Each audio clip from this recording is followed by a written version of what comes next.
स्कुटीले नै अप्रिल फुल बनाइदियो मलाई। त्यो दिन बनाएर ल्याएँ खर्च गरेर, तर घरमा आएर ब्याट्री पनि अफ, सबै अफ। अप्रिल फुल स्कुटीले नै। के गर्नु, जिन्दगी यस्तो छ गाइस। केटाकेटी हो, म तपाईँहरूलाई यो भन्न चाहन्छु, लाइफमा कहिले पनि हार मान्नु हुँदैन। एक्लै यस्तो परिस्थितिहरू आउँछ ठेल्ने। अब ठेलाइ हुँदैछ यहाँबाट। भ्लग पनि गर्नुपर्ने, खेल्नु पनि पर्ने हो। छेउछेउबाट गाडीहरू कम्ता जाँदैछ गाइस होइन, तर कसैले सोधेको छैन ठेलिदिउँ भनेर। त्यस्तो केही छैन, आफ्नो प्रब्लम हो, आफूले नै सल्भ गर्नुपर्छ होइन। नआएको थिएँ गाइस होइन, तर अब हाम्रो भाइले चाहिँ धुनै मानेन। भ्लग किन बनाएको भन्छ होइन।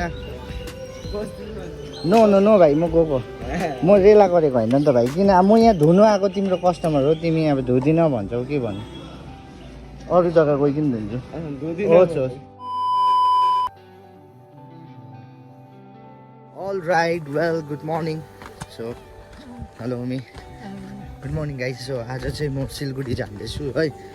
एन्ड मेरो चाहिँ थोप्डा देखिरहनु भयो होला, लास्टै खत्तम भइदिइरहेको छ मेरो थोप्डा। न्यास्रो देख्दिरहेको होला। किन भन्दाखेरि चाहिँ एक्चुअली मैले अस्तिको दिन चाहिँ सर्भिसिङ गरेको थिएँ होइन। अन्त स्कुटी सर्भिसिङ गरेको थिएँ। स्कुटी सर्भिसिङ गरेपछि चाहिँ अन्त राम्रो भयो भनेर चाहिँ मैले घर ल्याएँ। बट त्यत्रो खर्च गरेर घर ल्याएपछि फेरि ब्याक टु के प्रब्लम निस्क्यो स्कुटीमा होइन। सो त्यो भएर चाहिँ आज फेरि म त्यहाँनिर देखाउनु जाँदैछु। बिहानदेखि नै दिमाग पुरा उयो भइदिइरहेको छ कि, ल्याङ भइदिइरहेको छ भने गाइस। अनि यो अप्रिल फेरि त्यसै त अप्रिलमा यस्तो भएको, स्कुटीले नै अप्रिल फुल बनाइदियो मलाई। त्यो दिन बनाएर ल्याएँ खर्च गरेर, तर घरमा आएर ब्याट्री पनि अफ, सबै अफ। अप्रिल फुल स्कुटीले नै। के गर्नु, जिन्दगी यस्तो छ गाइस। अब स्कुटी स्टार्ट हुन्छ कि हुँदैन त्यो पनि मलाई थाहा छैन। अब स्कुटी स्टार्ट भएन भने त यहाँबाट फेरि ब्याट्री खोलेर फेरि लानु पऱ्यो माथि, चार्ज गरेर ल्याएर फेरि जानु पऱ्यो। तनाव छ तनाव, बिहानदेखि यत्तिकै छ जिन्दगी, तनाव बढी। खोलिदिउँ। छोप्ने कभर पनि मैले त यसकै बनाइदिएको क्या, पहिला किनेको थिएँ। सबै भयो। सो अब हेरौँ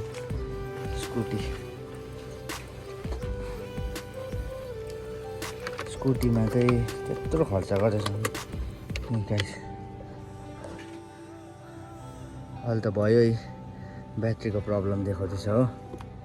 ए सेल्फ छैन, झापझिप छ हो। अब किक गर्नुपर्छ, किक।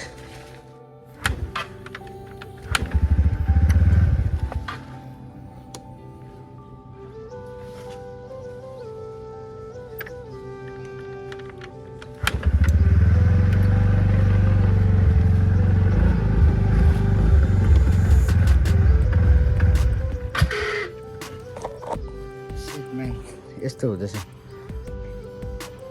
स्टार्टै भएको छैन। के गर्नुपर्ने हो अब, यो ब्याट्री खोलेर चार्ज गर्नु लगेर फेरि ल्याएर हालेर चाहिँ म जानुपर्छ होला। ब्याट्रीको यस्तो देखाउँदैछ। सो लेट्स एक दुई खेप ट्राई गर्छु, अनि त्यसको बादमा हेरौँ के हुन्छ। अहिले चाहिँ म ब्याट्री ल्याएर फेरि घर आउँदैछु। दुःख गराए दुःख, बिहानदेखि यस्तै गराइ हुँदैछ। अब यो चार्ज गरौँ आधी घन्टा जस्तो, त्यसको बादमा चार्ज भएर गयो भने ठिकै छ, गएन भने चाहिँ अब मेकानिकलाई हेरिहाल्ने नि। खलखल भइसक्यो यहीँ। बाफ गाइस, जसो तसो मैले स्कुटीलाई यहाँसम्म ल्याए पुऱ्याएँ। केही छैन स्कुटीमा, झापझुप सुपझुप केही छैन गाइस। कहिले लाइट आयो है। ए आधी बाटो ठेलेँ, आधी बाटो चाहिँ जसो तसो त्यो अलिकति चार्ज गरेकोले ल्याएँ। अब यहाँबाट चाहिँ म गाडी धुँदा जाने हो। सत्यानाश बनायो भाइ, के गर्यो कसरी बनायो हुलु है। अब चाहिँ म आउँदैछु, राम्रो बनाउनु पर्यो। स्कुटीले बर्बादै गराइसक्यो गाइस। अब चाहिँ म यहाँबाट जसो तसो म लाने हो ओह्रालो। So let's go guys. भन्दा जाम गाइस मेरो स्कुटीको यस्तो केही छैन, तर जाम हेर्नु न, म रङ साइडमा बसेर खिच्दैछु। अझै हुन्छ यस्तो सत्यनाशवाला हालत। धेरै जाम, के गर्नुपर्ने? त्यही माथि स्कुटीमा केही छैन, झापझिपी जाम। बिजोक भयो, बिजोक गाई। खेलेर चाहिँ गाइस यहाँसम्म पुरा। सो केटाकेटी हो, म तपाईँहरूलाई यो भन्न चाहन्छु, लाइफमा कहिले पनि हार मान्नु हुँदैन। एक्लै यस्तो परिस्थितिहरू आउँछ खेल्ने। अब ठेलाइ हुँदैछ यहाँबाट, भ्लग पनि गर्नुपर्ने, खेल्नु पनि पर्ने हो। छेउछेउबाट गाडीहरू बन्दा जाँदैछ गाइस होइन, तर कसैले सोधेको छैन खेलिदिउँ भनेर। त्यस्तो केही छैन, आफ्नो प्रब्लम हो, आफूले नै सल्भ गर्नुपर्छ होइन। आफ्नो प्रब्लम आफूले नै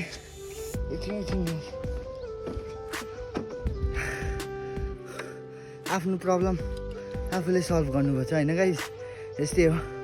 सो स्टे ट्युन, मजा आउँछ। म त ठेल्दै लाँदैछु अझै, यहाँबाट पारी छ, त्यहाँदेखि मात्र ओह्रालो छ। Let's go. फाइनली म चाहिँ यत्रो ठेडेर चाहिँ यहाँ आइपुगेँ वान वेमा। यहाँबाट ओह्रालो छ, अब हेरौँ यहाँ हाँस्दैछ हाम्रो।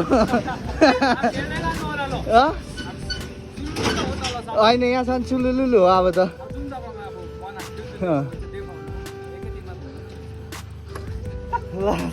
त्यो बिजो हो हामीले। लेट्सी मजा आउँछ गाइस, तर जे होस् होइन। अब चाहिँ पुग्न आँटेँ म। यो तेर्छ चाहिँ नरोकोस्, सुलुङलुङलुङ होस्। फाइनली ग्यारेज पुग्न आँटेँ गाइस। कस्तो बिजोक भइकन आइपुगेको, ठेलेको मैले ठेलिकन ल्याएको उकालो। हेर केही छैन।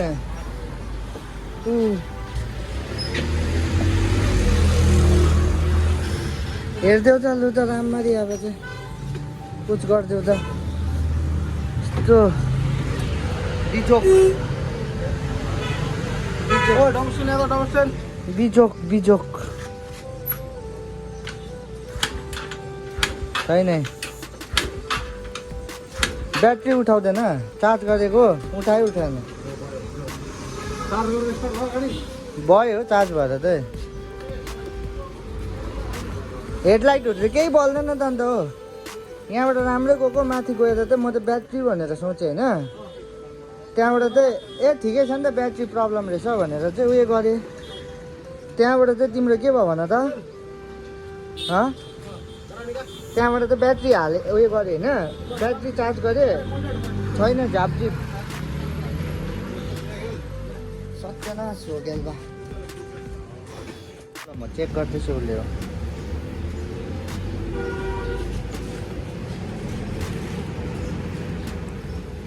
ठिकै छ?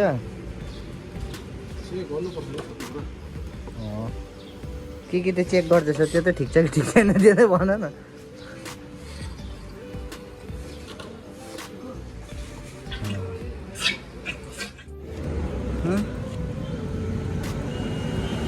आयो पावर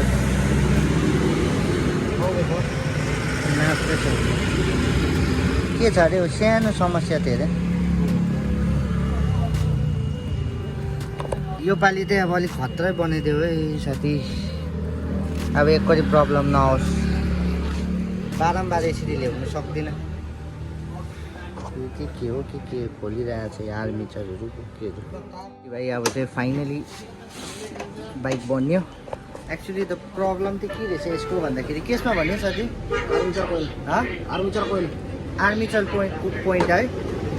आर्मिचर पोइन्टमा चाहिँ के भएको थियो भन्दाखेरि चाहिँ यो निकाल्दाखेरि चाहिँ त्यो टाइमिङ चेन उयो हुँदा है, हो टाइमिङ चेनको त्यो उयो निकाल्दाखेरि चाहिँ त्यहाँनिर अलिकति दाग लागेको थियो रहेछ कि, त्यतिले गर्दा स्कुटीलाई पुरा प्रब्लम दियो। सो तपाईँहरू पनि यदि होइन टाइमिङ चेन फेर्नु हुँदैछ अनि त्यो पछिको वान वेहरू फेर्दाखेरि चाहिँ त्यो एकदम आर्मिचरलाई चाहिँ पुरा चेक गर्नुपर्ने रहेछ। त्यो लाउँदाखेरि फिटिङ गर्नेलाई एकदम ध्यान दिनु भन्नुपर्ने रहेछ।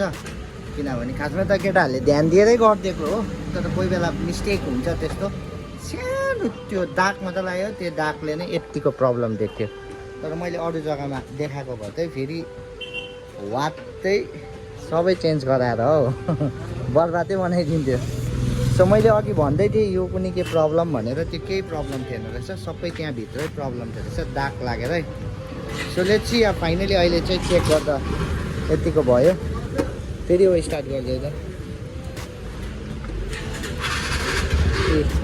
लाइट पनि आएको थिएन नि त हिजो चाहिँ अहिले त लाइट पनि आउनु थाल्यो होइन अप्पर टिप्पर सबै हुनु थाल्यो थ्याङ्क गड राम्रै हुँदैछ अहिलेसम्म सो हेर्दै गर्नुहोस् फाइनली अहिले त सास आएको जस्तो भयो क्या खुसी लाग्दैछ यसको त सबै सल्युसन सल्भ भइसक्यो थ्याङ्क यू ब्रो ओ हिरो तिमीलाई पनि थ्याङ्क यू लगाइजाबो चाहिँ म यहाँबाट लाग्दिएको सो यस्तै थियो आजको दिन धेरै धेरै धेरै परेसान बनाएको थियो तर फाइनली यो रेडी भइसक्यो म तपाईँहरूलाई फेरि एकचोटि देखाउँछु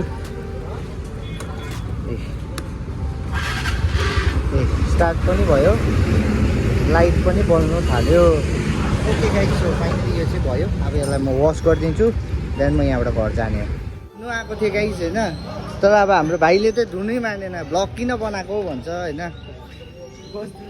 नो नो नो भाइ म गएको म रेला गरेको होइन नि त भाइ किन म यहाँ धुनु आएको तिम्रो कस्टमर हो तिमी अब धुदिन भन्छौ के भन्नु अरू जग्गा गइ किन धुन्छु होस् होस् तिमीले अब ब्लग किन बनाएको दा भन्छ फेरि होइन के भन्छ ब्लग त बनाउनु पऱ्यो नि त हो कि नभने होस् भयो भयो भयो भाइ लाग्दैको ढिलो भइदियो म तिमीलाई फोन गरी बोल भर्खर फोन पनि उठाएनौ तिमीले ल भाइ ल ओके भाइ यस्तो छ गाइस होइन धुनु भनेको धुँदै धुँदैन सपोज अब यो गाडी यहाँको मालिक अब कोही हो भने मालिक ऊ स्टाफ हो भने पनि अब ठिकै छ केही छैन मालिकै उयो हो भने पनि अब तर अब धुइँदैन गाडी इट्स ओके केही छैन अरू जग्गा गइकन धुने